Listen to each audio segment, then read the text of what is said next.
नमस्कार दोस्तों, आज मैं आया हूँ एक मुद्दे पर बात करने आप सभी के सामने। तो इस वीडियो में आप सभी को उन माँ बाप की चीखें सुनाई देंगी और उस लड़की के साथ जो भी कुछ हुआ वो पूरा देखने को मिलेगा। तो वीडियो को स्किप मत करना, वीडियो को पूरा देखना, क्योंकि आप सभी को तभी समझ में आएगा कि आगे क्या होने वाला है और क्या हो रहा है। तो चैनल को फटाफट से सब्सक्राइब कर लेना। तो चलिए शुरू करते हैं।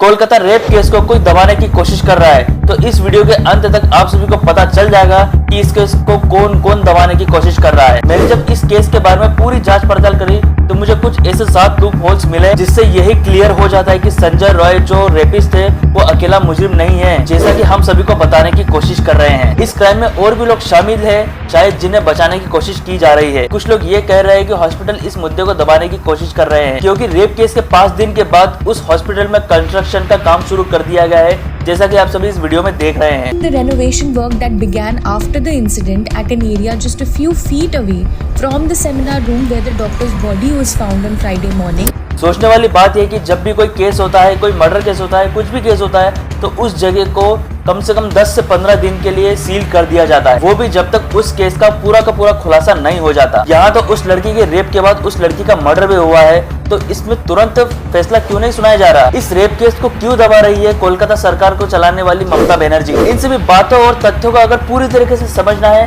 तो हमें समय के पीछे थोड़ा सा पीछे चलना पड़ेगा। 9 अगस्त को Kolkata RG Kar medical college hospital में 31 साल की पीजी डॉक्टर का उस हॉस्पिटल में रेप करके मर्डर कर दिया जाता है। विक्टिम की हालत ऐसी थी कि उसके आंखों से भी खून बह रहा था, नाक से भी खून बह रहा था, मुंह से भी खून बह रहा था, और लड़की के जो बॉडी पार्ट्स है वहां से भी ब्लड निकल रहे थे, वो भी बिना कपड़ों के। उस हॉस्पिटल में उस लड़की की 36 घंटे की ड्यूटी लगी हुई थी। 36 घंटे कम्प्लीटली हॉस्पिटल में रहना पड़ता है।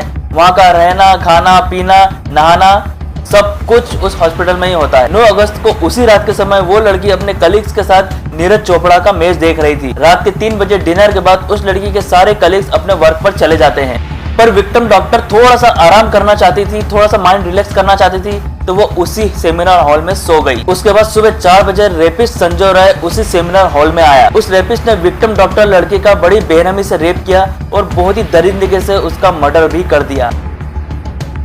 करीब 7 बजे विक्टिम डॉक्टर लड़की की बॉडी को रिकवर किया गया। वहां सभी से पूछताछ चल रही थी कि उस लड़की की बॉडी को किसने देखा, तो वहां पे पता चला कि उस लड़की की बॉडी को उसी की फीमेल फ्रेंड ने देखा। सोचने वाली बात यह थी कि जब विक्टिम लड़की चीख रही थी, चिल्ला रही थी, तो वहां पे कोई नहीं था उसकी आवाज सुनने को।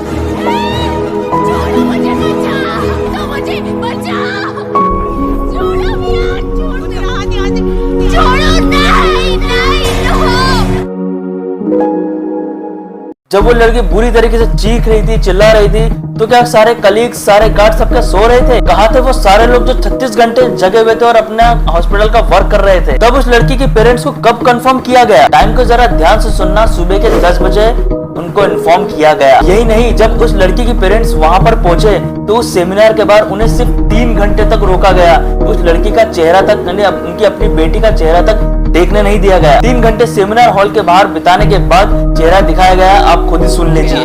3 घंटे तक खड़े रहने के बाद ये दोनों हस्बैंड वाइफ अंदर जाते हैं सेमिनार रूम में। और माँ बाप ने अपनी बेटी को इस हालत में देखा जो माँ बाप कोई भी अपने बच्चों को उस हालत में नहीं देखना चाहते। और ये पापा अपने dead body of the girl जिसके मुंह में खून था फोटो खींच के लाके मुझे दिखाते हैं। उन बच्ची का शरीर में कोई कपड़ा नहीं था, पैर दोनों राइट एंगल में मिला गया। उस लड़की के शरीर में कपड़ा नहीं था, चश्मा टूटा हुआ था और पूरी बॉडी में इंजरीज मार्क्स थे और बॉडी के हर पार्ट से ब्लड निकल रहे थे। ऐसा लग रहा था कि जानवर ने नोच कर खाया हो। सोचने वाली बात है कि उस लड़की की बॉडी को देखकर कोई भी ये सोच सकता है कि ये एक आदमी का काम नहीं है रेप करना, क्योंकि अगर किसी लड़की का रेप होता है तो वो लड़की अपने बचाव के लिए उस रेपिस्ट को अपने हाथ पैर से मारती जरूर है।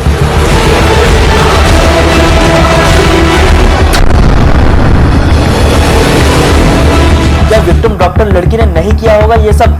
किया होगा ना। जब सभी डॉक्टर्स ने उस लड़की की बॉडी का चेकअप किया तो उस लड़की की बॉडी से 151 सीमन मिले हैं। सीमन तो जानते ही होंगे आप सभी, अगर नहीं जानते तो मैंने सीमन का मतलब अपने डिस्क्रिप्शन बॉक्स में डाल रखा है, वहां जाके देख सकते हो। तो उस लड़की की बॉडी में 151 mg सीमन मिला है, मतलब समझ सकते हो एक आदमी का काम नहीं है वो, 7 से 8 लोगों का काम हो सकता है। 7 से 8 लोग समझते हो ना।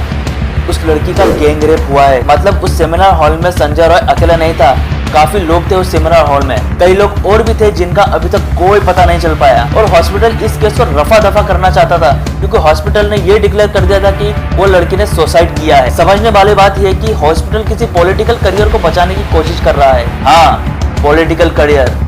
अब लिंक जुड़ी ना, बड़े ध्यान से सुनना। इस हॉस्पिटल का नाम आरजेकर हॉस्पिटल है और इस हॉस्पिटल के साथ नाम जिसका जुड़ा है वो है ममता बनर्जी। थोड़ा सा खुलासा मैंने भी किया है कि ममता बनर्जी को उस हॉस्पिटल से करोड़ों रुपए जाते हैं। और बड़ी बात यह है कि ममता बनर्जी उस हॉस्पिटल के ओनर की सबसे अच्छी दोस्त है, तो वो तो बचाएगी, इसलिए उसने पहले ही सारे सबूत मिटा दिए वहाँ से। पर बड़ी बात यह है कि संजय रॉय को पुलिस ने गिरफ्तार तो कर लिया है, पर कोई भी जांच नहीं हो रही है वहाँ पर। एक समझने वाली बात यह कि उस हॉस्पिटल बिना किसी पेरेंट के, किसी भी रिलेटिव को बिना विजिटिंग कार्ड के अंदर तक आने नहीं दिया जाता। वहाँ इस रेपिस्ट को सुबह के 4 बजे बिना किसी रोक टोक के उस हॉस्पिटल में एंट्री कैसे मिली?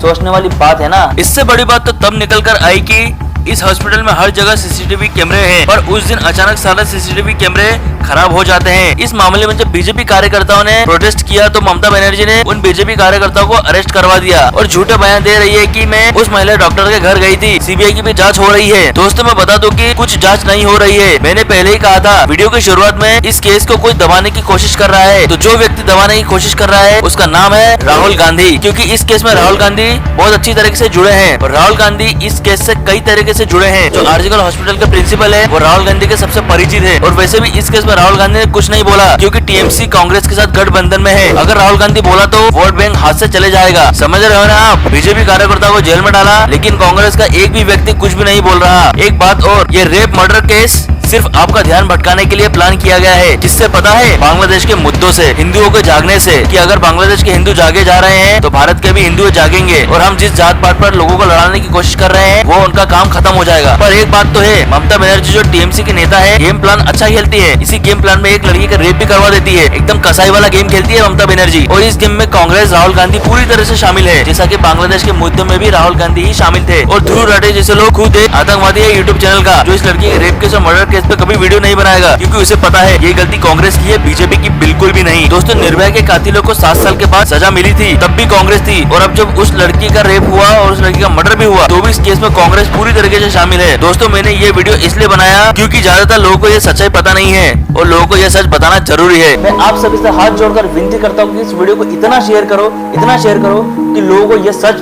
पूरा पता चले और उस विक्टिम लड़की और उनके माता पिता को पूरी तरह से न्याय मिले। और ममता बनर्जी को वो करो यार, हटाओ उसको वहां से, उसको शर्म आनी चाहिए। रैली निकाल रही है ना, गुस्सा आ रहा है ना, मैं थप्पड़ मार दूं उसको। मैं एक औरत होकर औरत का दर्द नहीं समझ रही है। हिंदुओं में अभी भी कह रहा हूँ, अभी भी अपने अंदर के हिंदू को जगाओ, वरना आप सभी के साथ बहुत बुरा होने वाला है। जय श्री राम।